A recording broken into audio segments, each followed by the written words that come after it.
네, 여러분 반갑습니다. 네, 금강경 전 시간에서 145페이지 비상과 공을 볼까요? 수보려 그대 생각은 어떤가? 신상으로서 요래를 볼 수 있는가? 아닙니다, 세존이시여. 신상으로서 요래를 볼 수 없습니다. 조금 전에 부처님은 불법을 공부하는 사람이라면 상에 머물지 않고 보시를 행해야 한다고 하고서 먼저 상에 머물지 않는 복덕을 설명했습니다. 이 공덕을 통해 지혜는 비할 바 없이 커진다는 것입니다. 그렇죠. 우리가 왜 무주상보시를 해야 되냐면 부처님 세계에 전달이 돼요. 공양이. 무주상보시는 부처님 전에 공양이에요. 조건 없이 베푸는 거죠. 그런데 그게 공양이 되어서 나의 죄업을 녹인다는 거죠. 그러니까 복덕과 공덕이 있는데 복덕은 복을 지은 대로 받아요. 내가 받기 싫어도 받아요. 왜? 불법은 인과의 법칙이 돌아가고 있기 때문에. 성공덕은 성공덕대로 받고 악덕은 악덕의 결과대로 인과응보 그러죠. 인과의 법칙이 원하든 원하지 않든 돌아가고 있어요. 종교가 달라도 이 우주의 원리는 인과의 법칙이 돌아가고 있어요. 그래서 이 우주 과학의 원리가 인과의 법칙이 돌아가고 있기 때문에 그걸 거역하지 말라는 거죠. 그거를 순리를 지키라는 거예요. 그래서 나의 삶이 원대하라는 거예요. 과거 전생에 비록 내가 죄가 많아서 어두워서 죄가 많다 하나 금생에 어떤 인연으로 내가 마음에 눈을 떴을 때는 우주 과학의 원리는 자연의 그 법칙은 인과의 법칙이 원하든 원하지 않든 돌아가고 있죠. 우리가 하루 중에도 낮과 밤이 있는데 이게 우주 과학의 인과의 법칙으로 돌아가는 거예요. 생존의 원리에 의하여서. 그럼 지구가 이제 자전을 하면서 태양계를 돌지 않는다면, 자전을 이제 1초라도 멈춘다면, 지구상에 있는 모든 물질이 허공으로 날아가 버리죠. 그런데 생존의 법칙에 의해서 돌고 있는 거예요. 그 자전은 자력으로 땅에 붙어 있는 거죠. 우리가 발을 디디고. 그런 것들이 다 인과의 법칙이 적용에 의해서 돌아가고 있다는 거죠. 근데 눈에 보이는 세계도 그렇지만 보이지 않는 세계도 인과의 법칙이니까 원인이 있음으로 해서 내가 선행을 평생 쌓으면 그 다음 생에도 내가 선과가 따르고 악행을 많이 지면 그 다음 생에도 내가 악과의 결과들이 넘쳐나는 거죠. 그거를 받아들이지 않고 그냥 막행하고 막식하고 막 이렇게 두서없이 정신없이 살고 있는 거예요. 근데 이제 부처님은 그렇게 살지 말라는 거죠. 우주상 보시를 실천적으로 해서 어느 시대에 태어나더라도 복덕과 지혜가 왕성하라고 이제 그거를 이제 설명하는 건데 믿는 이가 적은 거예요. 죄업이 높아서. 그래서 이제 무주상 보시를 하라고, 그렇게 보시하라고 하는 것은, 조건 없이 하라고 하는 것은 나의 죄가 녹아서 없어지니까 나의 본래 불성에 다가가기 내가 빠른 거예요. 근데 그런 이제 무주상 보시는 외면하고 계속 나 이제 참선해서 부처 빨리 될 거야 이러고 이제 몇십 년을 앉아 있는 거죠. 그걸 공에 떨어졌다는 거예요. 본질이 부처님이 그렇게 행위는 하되 마음가짐은 무주상보시를 철저히 진행시키려고 그렇게 실천적으로 하고자 아직 그 마음이 안 되는 것에 대해서 애달아서 사무쳐서 몸부림치면서 그 마음을 바탕에 깔다 보면 참회가 일어나죠. 그 무수한 참회 속에서 참선 명상을 하는 거지 참회 따위는 일도 없어. 그냥 나는 이렇게 하면 부처가 된대. 나의 불성을 본데 그냥 막 그렇게 하는 거예요. 그거 안 되죠. 그거는 천년만년 이제 지옥행이에요. 그래서 이 공덕을 통해 지혜는 비할 바 없이 커진다는 것입니다. 여기서 한 걸음 더 나아가 어떻게 부처를 보아야 하는가라는 문제를 제기합니다. 아주 엄중한 문제입니다.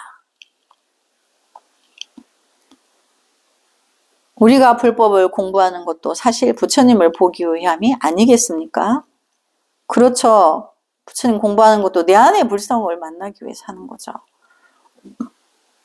부처님은 수보리에게 수보리여 그대 생각은 어떠한가? 신상으로부터 부처를 보는 것이 가능하다고 생각하는가? 이제 신상을 본다는 거는 부처님 제세시에는 수보리가 부처님을 실제로 눈앞에서 상으로 보죠. 그렇게 봤다고 해서 부처님 봤느냐? 아니. 자기 안의 마음이 불성을 만나야지 부처를 보는 거지. 부처님이 제세시니까 눈앞에서 신상으로 보죠. 그렇게 봤다고 해서 부처님을 본 게 아니라는 거를 말하는 거예요. 그러니까 엄중하다는 것은 그걸 말하는 거예요. 그럼 부처님 제세시에는 사람들이 부처님 공부할 필요도 없네? 면전에서 다 보고 묻고 싶은 거 묻고 하니까. 그러나 부처님 제세시에도 중생들이 번뇌가 왕왕하죠. 왕왕한 상태에서 부처님 법문을 듣는 거죠. 부처님을 신상으로 육안으로 봤다고 해서 친견한 게 아닌 거죠. 자기 안에 진짜 불성을 만나야 부처님 친견한 거죠. 그거를 말하는 거예요. 그래서 부처님은 수보리에게 수보리여 그대가 생각을 어떤가? 신상으로서 부처를 보는 것이 가능하다고 생각하는가? 라고 물었습니다. 불경에서는 부처님이 30 이상이 있어서 우리를 보통 사람과 다르며 또 80종호를 지니고 있다고 합니다. 예를 들면 부처님은 빛을 뿜어낼 수 있는데 우리 같으면 도저히 그럴 수 없지요. 또 부처님이 손을 펴면 손가락과 손가락이 마치 문에다 거는 발처럼 서로 이어져 있으며 부처님이 혀를 내면 혀가 머리 목근까지 닿는다고 합니다. 또 한 가지 상마다 한 가지 공덕이 있는데 이 공덕은 여러 겁에 걸친 수많은 생애를 통해 닦아 쌓아온 것입니다. 예를 들어 향기로운 꽃으로 부처님께 공양하면 내 생에서 아름다운 사람으로 변하여 옷이나 모자로 공양하면 내 생에 입을 옷을 걱정하지 않고 신체도 건강합니다. 많은 의약품을 보시하면 내 생에 평생 동안 병에 걸리지 않습니다. 만약 전생에 의학을 보시에 인색했다면 이 생에서는 평생 재난도 많고 병도 많습니다. 이 모든 것이 인과응보입니다. 부처님이 32종의 상과 80종의 좋은 모습을 갖춘 것도 역시 과보입니다. 몇 겁에 걸친 생애를 모두 지극히 선하게 수행에 전념하면서 보냈기 때문에 이 복덕이 상으로 나타난 것입니다. 부처님의 동생인 아나는 부처님보다 좀 못해 30종의 상이 좋았습니다. 경전을 번역한 구마라집 역시 30종의 상이 좋았습니다. 여기서 부처님이 묻습니다. 유형의 상으로서 부처를 보는 것이 가능하냐고요. 이것이 석가모니 불이 수보리에게 제시한 문제입니다. 수보리는 불가능하다고 대답합니다. 여러분 주의하십시오. 부처님은 형상으로서 볼 수 있는 존재가 아닙니다. 그러니까 천불에 부처님이 오셔도 소용이 없죠. 내가 내 안의 마음의 불성을 만나지 않는 이상 천불의 부처님이 육안으로 내 시선에 있더라도 안 되는 거죠. 그래서 부처님은 형상으로서 볼 수 있는 존재가 아닙니다. 형상으로 부처님을 보는 것은 잘못된 것입니다. 그렇다면 이렇게 물을지 모르겠습니다. 그럼 절에서는 왜 우상을 숭배하느냐고요. 그러나 그렇게 생각한다면 잘못된 겁니다. 진정한 불법은 다른 종교와 마찬가지로 우상 숭배를 반대합니다. 그런데 왜 그려놓은 부처님이나 새겨놓은 보살상에 절을 할까요? 그것은 부처님이나 보살의 모습을 통해 자신의 공경심을 끌어내기 위함입니다. 절을 하는 것은 그림이나 조각에 하는 게 아니라 자신에게 하는 것입니다. 그렇죠. 우리가 이제 성상의 모습을 조성하는데 성전에 나의 그 성품을, 본래 성품의 불성을 고치하기 위해서 내 안에 부처의 성품인 나에게 공양을 하는 거죠. 그 나에게 있는 불성은 천만억 부처님과 하나가 되기 때문에 나에게 절하고 나에게 공양하는 것도 되지만 사실은 천만억 부처님께 공양하는 것도 되는 거죠. 왜냐하면 그 안에 나의 불성과 포섭이 되기 때문에, 하나가 되기 때문에 그런 거예요. 그래서 이렇게 설명하는 것은 굉장히 중요해요. 불법은 우상 숭배가 아닌 거죠. 비록 상을 만들고 가람을 만들기는 하나 이제 성스러움을 고치를 하기 위해서 따르고 본받기 위해서, 왜 내 안에도 그런 불성이 있기 때문에 그렇게 하는 거죠. 그래서 어떤 종교든 최고의 이치는 마찬가지입니다. 다른 사람이 자신이 구하는 것이 아니라 자신이 스스로를 구합니다. 일념으로 공경심을 다했다면 그림이 진짜 부처니 아니니 말할 필요 없습니다. 나무 토막을 보고 절을 했든 흙덩어리를 보고 절을 했든 오직 일념으로 성심성이 다했다면 성공한 겁니다. 구원을 받은 겁니다. 부처님은 말합니다. 그것은 나로 인해 그대들이 공경스럽게 되는 것입니다. 그러니까 성상을 보고 또 나를 존경하는 것은 나를 통해서 그대들에게 공경하는 거다. 그러니까 자기의 존재감을 키우는 거죠. 내 안에도 성스러운 성품이 있다는 거에 내가 알고 내가 성자의 성인처럼 행동을 해야지, 졸부처럼, 이렇게 어리석은 졸부처럼 그렇게 살지 말라는 거를 뜻하는 거죠. 그래서 즉 부처님께 절하는 것이 아니라 자신에게 절하는 것입니다. 자신의 어디일까요? 자신의 마음, 즉 자신의 성과 경입니다. 자신의 마음은 불성이죠. 여기서는 이제 중생이 아니고, 그래서 자신의 불성, 마음이 부처다는 도노에서 마음법, 그 마음이 이제 성과 경입니다. 그 성인과 그 경배의 성전이란 거죠. 비단 이런 우상을 부처님이라 생각해서는 안 될 뿐 아니라 부처님과 동시대를 산다 하더라도 부처님의 육신을 스승으로 삼아서는 안 됩니다. 그렇게 되면 상에 사로잡힙니다. 능엄경에서 아난이 바로 이런 잘못을 범합니다. 부처님이 아난에게 왜 나와 함께 출가했느냐고 묻자 아난은 부처님의 생긴 모습이 하도 훌륭하고 또 빛까지 뿜어내기에 그랬다고 대답합니다. 그러다 부처님은 아난이 상에 사로잡혀 훌륭한 모습만 보고 출가했다며 나무랍니다. 아난이 마등가녀를 만나게 되는 것도 바로 이 때문입니다. 이런 까닭에 부처님은 신상으로서 요래를 볼 수 없다고 말합니다. 이제 우리 아직 능엄경을 안 들어갔는데 능엄경의 내용은 소가모니 부처님의 제세시에 그 지역에 이제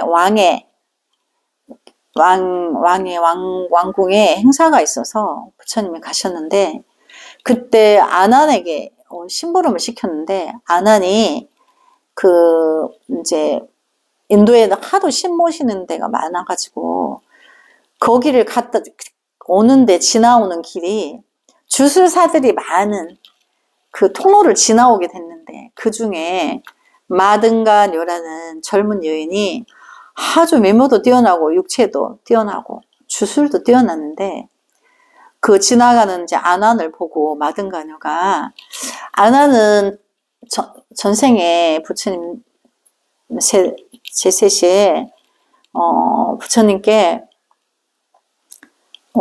목동이었어요. 근데 젖을 짜서 부처님 일행에게 공양하고 그대가 어찌하여서 이렇게 공양을 착하게 하느냐 하니까 서가모니 그때 부처님의 모습이 너무나 훌륭해서 80종호를 갖추고 30 이상을 갖췄으니까 너무나 뛰어났겠죠. 그래서 다음 생에 당신과 똑같은 모습으로 태어나고 싶다 이렇게 원을 바란 거예요. 그래서 이제 석가모니 부처님 제세시에 아나는 석가모니 부처님의 사촌 동생이에요. 근데 모든 상호가 똑같았는데 키가 작았다고 해요. 근데 이제 전생에 아나니 눈으로 보고 상에 집착해서 원을 세우고 이제 석가모니 부처님 따라 출가를 했죠. 다문 제일 안한존자 해가지고. 근데 역시나 이제 과거 전생에 그 상으로서 그 업보가 있기 때문에 그 주술사의 통로를 지나다가 마등가녀에게 눈으로 보고 그 안식으로 업에 의하여서 그 주술에 걸려서 이제 마등가녀가 안한을 보고 너무나 이제 반해가지고 이 남자를 내 남자로 만들어야 되겠다. 이렇게 해서 주술로서 이제 정신을 혼미하게 해가지고 육체를 빼앗은 거예요. 근데 그거를 석가모니 부처님이 아셔서 왕궁에서 그래서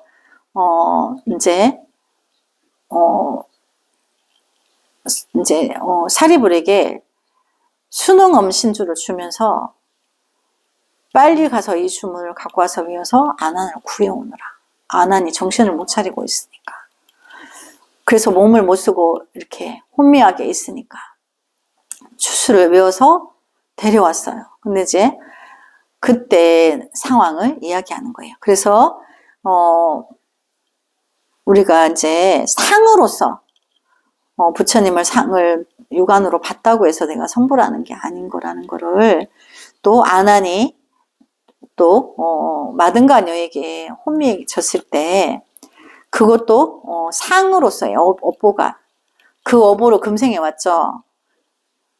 전생에 이제 원으로서만 부처님께 공양을 한 번 하고 그 업보로서 왔기 때문에 역시나 그게 작용의 때가 되니까 마등가녀를 보고 이제 빠지게 된 거죠. 그거를 이제 말하는 거예요. 그래서 안한이 마등가녀를 만나게 되는 것도 바로 이 때문입니다. 이런 까닭에 부처님은 신상으로서 열애를 볼 수 없다고 말합니다. 이제 신체의 상으로서 볼 수 없다. 왜냐하면 열애께서 신상이라 하신 것은 신상이 아니기 때문입니다. 그러니까 수보리가 이제 신상으로서 열애를 볼 수 있다고 생각하느냐 이렇게 물으니까 수보리가 아닙니다, 세존님. 열애는 열애께서 신상이라 하는 것은 신상이 아니기 때문입니다.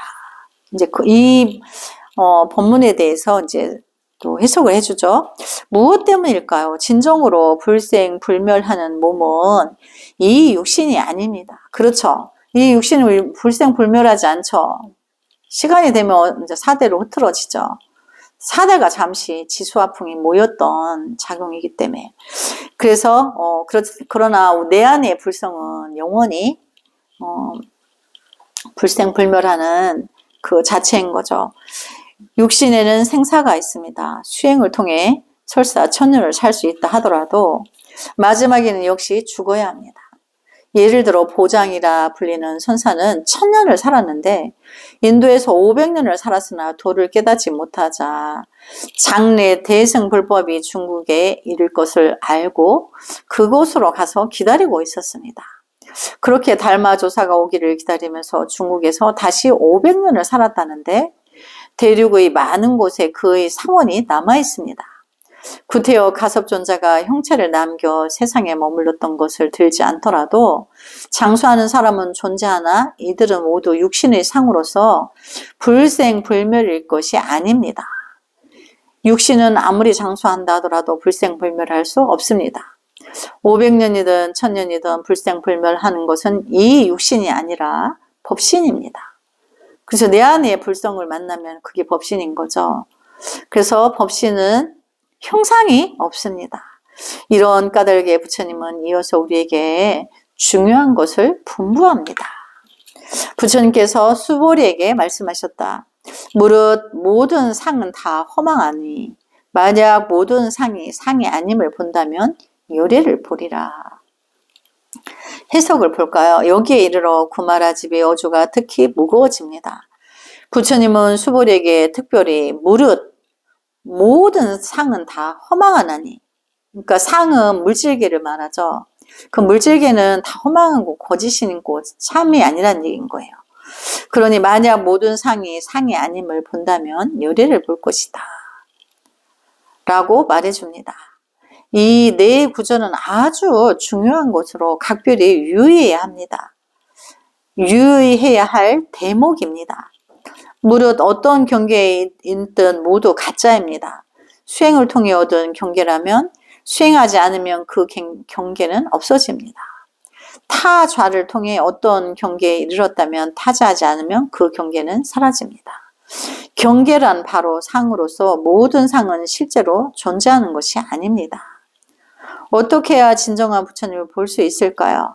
법신을 볼 때 비로소 진정한 부처님을 보았다고 할 수 있습니다. 만약 모든 상이 상이 아니라면 바로 공을 말한 것이 아니겠습니까? 흔히들 이렇게 해석합니다. 그러나 이 해석은 잘못된 것입니다. 만약 모든 상이 상이 아니라면 바로 공을 말한 것이다. 이게 해석이 잘못됐다는 뜻이에요. 그래서 혼란만 가중시키고 있을 뿐입니다. 그것이 공이라면 왜 공이라 번역하지 않았겠습니까?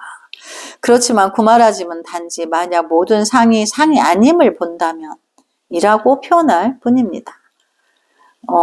그걸 공이라 말하지 않고 만약 모든 상이 상이 아님을 본다면 이라고 표현한 뿐입니다. 상이 상이 아닌 것이란 무엇일까요? 한마디로 딱 잘라 말할 수 없습니다. 일반인들은 금강경을 읽다가 이 부분에 이르면 이것이 공을 말하는 것이라 단정 짓습니다. 그러나 이는 자신의 생각일 뿐 부처님은 그렇게 말하지 않습니다. 부처님은 단지 만약 모든 상이 상이 아님을 본다면 부처를 즉 부처의 법신을 볼 수 있다고 말할 뿐입니다. 이 구절의 중점은 이렇습니다. 부처님은 우리에게 단지 모든 상은 상이 아님을 말할 뿐 결코 공을 말하지는 않습니다. 그 이치가 어디에 있을까요? 바로 머무는 바 없는 것에 있습니다. 그러니까 응모소주의 생기심. 무엇을 주고 뭔가를 내가 행을 하되 머무는 바 없이 조건을 걸고 집착 없이 그냥 생각 없이 베풀으라는 거죠. 따지고 재고 이렇게 하지 않는 그 순간이 이제 법신이라는 걸 말하는 거예요. 그걸 공이라 하지 않는다는 거죠. 그래서 이제 여기 해석을 볼까요? 단지 모든 상이 상이 아님을 본다면 그럼 우리 나무, 바위, 산, 우리 인간 이렇게 상을 한번 볼까요?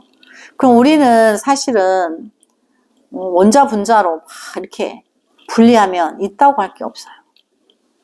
이 산천도 마찬가지. 다 없어요. 단지 어떤 인연 화합에 의해서 흙이 과 바위가 모아지다 보니까 흙 속에서 생명체가 자라서 어떤 생명은 기둥이 굵고 어떤 생명은 풀초처럼 이렇게 연하고 또 물이 조금씩 계곡을 모아서 물이 모여서 폭포가 이루고 강을 이루고 바다로 또 이루어가게 되고 이렇게 모든 개체를 분석을 하면 없는 거예요. 있다고 할 게 한 개도 없는 거예요. 실제로 과학으로 우리가 증명을 하죠. 원자 분자로 분별해 보세요. 있다고 할 건 한 개도 없는 거죠. 그래서 상이 아님을 본다는 거는 본질은 사실은 분리해서 다 분별하여서 보면 없는 거라는 거죠. 있다라고 할 게 없다는 거죠. 그거를 이해를 하라는 거. 그걸 받아들이고 그렇지만 잠시 인연 화합으로 어떤 상이 천차만별의 상이 있으나 사실은 우리가 있다라고 할 게 없는 거다. 우리 인간도 지수화풍으로 잠시 태에서 모여서 세포가 분열이 일어나서 어느 때부터는 분열이 이제 멈추고 세포가 퇴화하는 과정을 갖죠. 그래서 한 생을 마감할 뿐인 거지. 단지 그 태어나는 시기와 멸하는 시기가 다를 뿐이에요. 모든 생명들이. 축생도, 식물도, 인간도. 서로 사라지고 멸하고 태어나고 멸하고 이게 다를 뿐이 끝없이 일어날 뿐이어서 영원히 존재하는 것 같지만 사실은 이제 없는 거다. 있다라고 볼 수 없다. 이제 그런 거죠. 그래서 그런 것이 상이 아님을 알아라는 것은 우리가 분별해서 다 이제 분자 원자로 이렇게 해보면 이제 있는 게 아니다. 그래서 그럼 무엇이 이제 무엇이 바로 그럼 그 요체를 말하는 거냐 법신이라고 했는데 그러면 그것은 그 법신은 무엇을 행하냐면 응무소주의 생기심을 해요. 무주상 보시를 해요. 법신은 조건 없이 이제 그거를 말하는 거죠. 그래서 법신, 보신, 화신과 최상용을 볼까요? 금강경 제5품의 핵심은 바로 무릇 모든 상은 다 허망하나니 만약 모든 상이 아님을 본다면 열애를 보리라는 네 구절입니다. 금강경에서 언급한 사국에는 도대체 어떤 구절일까요? 1000년 동안 내려온 큰 문제입니다. 경문 중에는 이 외에도 일체 유유법은 꿈, 환상, 물거품, 그림자와 같고 이슬과 같고 번개와 같으니 마땅히 이렇게 보아야 한다라는 유명한 네 구절도 있기 때문입니다. 지금 제5품에서 먼저 이 사국에와 만나게 되었는데 여러분은 이 부분을 특히 주의하시기 바랍니다. 이제 다시 제5품으로 들어갑니다. 사국에를 말하는 거예요. 사국에, 금강경 사국에는 옆에 사람에게 전달해도 복덕이 많다. 이제 이게 내재되어 있는데 그럼 그 사국에는 이제 어떤 걸 말하느냐?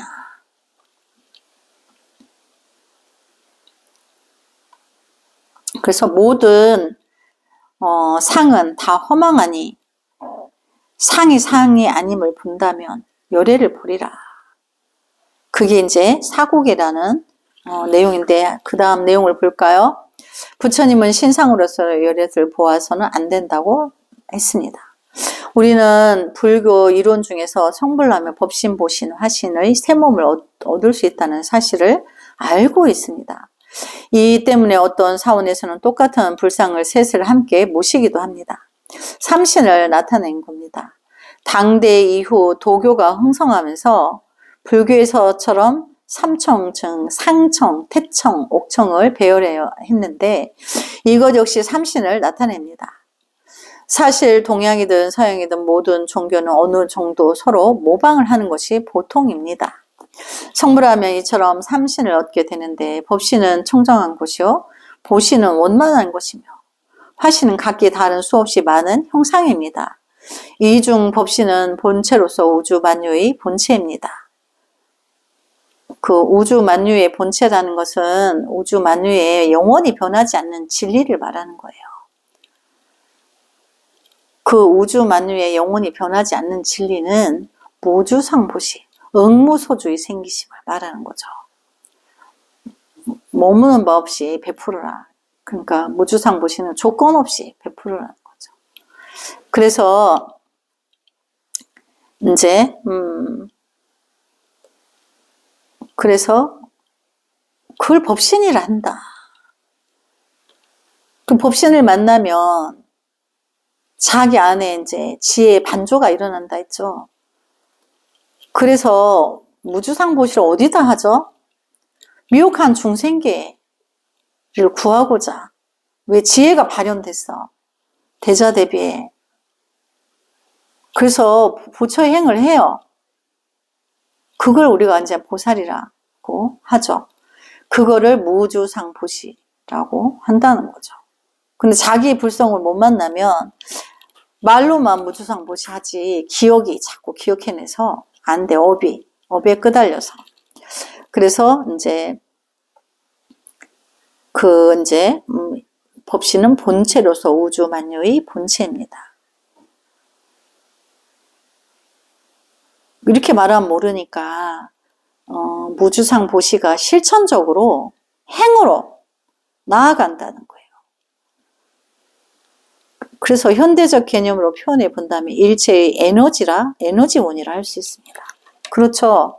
거기서부터 이제 끝없는 지혜 작용이 일어나는데 그걸 다 실천적으로 가니까 미혹한 중생을 향한 연민이 깊어서 이로 말할 수 없는 에너지를 쓰게 되죠.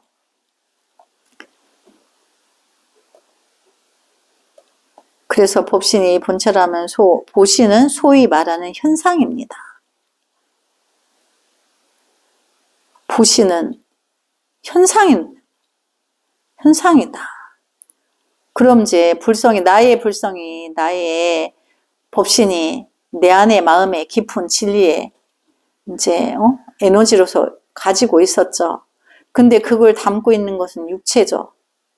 우리 육체가 보신이라는데 보신은 육체의 모든 장기들이에요. 뼈와 살, 오장육부, 신경계 이 모든 기능 자체를 보신이라는 거예요. 그럼 보신은 우리 눈으로 보이죠. 현상으로 각각의 사람으로 하나의 개체로 보이잖아요. 이거를 보신이란다. 그 여름에 삼복도에 봄보신 하러 가자 그리고 가죠. 이 신체가 원만하게 모든 게 근기가 이제 건강체를 지니기 위해서 뭣도 모르면서 보신이라 쓰는 거예요. 그리고 또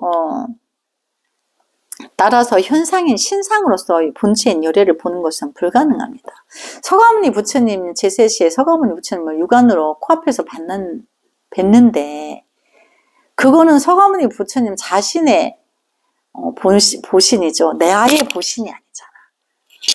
그러니까 내 보신 안에 내 그릇이야. 보신은 법신의 그릇이야. 법기. 서가모니 부처님, 서가모니 당신의 법기인 거죠. 그 신체, 신상은 그렇게 봤다고 해서 불성을 본 게 아니라는 거죠. 근데 이제 오늘 이 단원에서 상당히 경이롭고 놀랍죠. 부처님을 이제 이렇게 눈앞에 본다고 해서 내가 부처를 만난 게 아니고 내가 부처가 되는 게 아닌 거죠. 그래서 불가능하다. 열애를 신상으로 신체를 보는 것으로서 내가 부처가 되는 건 불가능하다. 화신은 본체가 변화하는 작용입니다. 말을 바꾸면 법신, 보신, 화신은 곧 체상용에 해당한다고 할 수 있습니다. 우주 간의 일체의 산물에는 모두 체상용이 있습니다. 법신, 보신, 화신이 다 있다는 거예요. 물을 예로 든다면 물이 곧 체이고 물로 끓인 차가 상입니다. 술을 빚었다면 술이 곧 상입니다. 술이든 차든 아이스크림이든 물의 본래적 성질이 법신이자 체이며 각기 다른 다양한 변화 현상이 모두 그 용입니다. 이것이 우리가 반드시 먼저 알아둬야 할 법신, 보신, 화신의 이론입니다. 이거 되게 중요한 거죠. 법신, 보신, 화신은 체상용이라고도 말한다. 그러니까 법신은 이제 내 안의 불성인데 그걸 이제 체라고 한다는 거죠. 그럼 상은 내 법신을 갖고 있는 그릇, 신체 이게 이제 상이죠. 그러니까 우리가 상으로서 신체의 상으로서 부처를 볼 수 없다. 그럼 용은 쓰여짐이에요. 나의 몸이 수행도 하고 밥도 먹고 자고 보신을 채우기 위해서 먹고 자고 신체를 육성하기 위해서. 그래서 용은 그렇게 하는 중생의 의식이 수행을 통해서 자기 참성품의 법신을 만났을 때 그럼 부처로서 이제 쓰여진다는 얘기예요. 중생으로 쓰는 게 아니고 용은 쓸 용자거든. 그럼 어떻게 작용이 일어나느냐? 부처의 작용이 일어난다. 그걸 말하는 거죠. 중생의 작용이 일어나는 게 아니고. 그래서 이제 오늘 여기까지 공부하고 또 다음 시간에 이어서 하겠습니다. 나무 서가모니불 성불하지 않겠습니다. 성불하지 않겠습니다.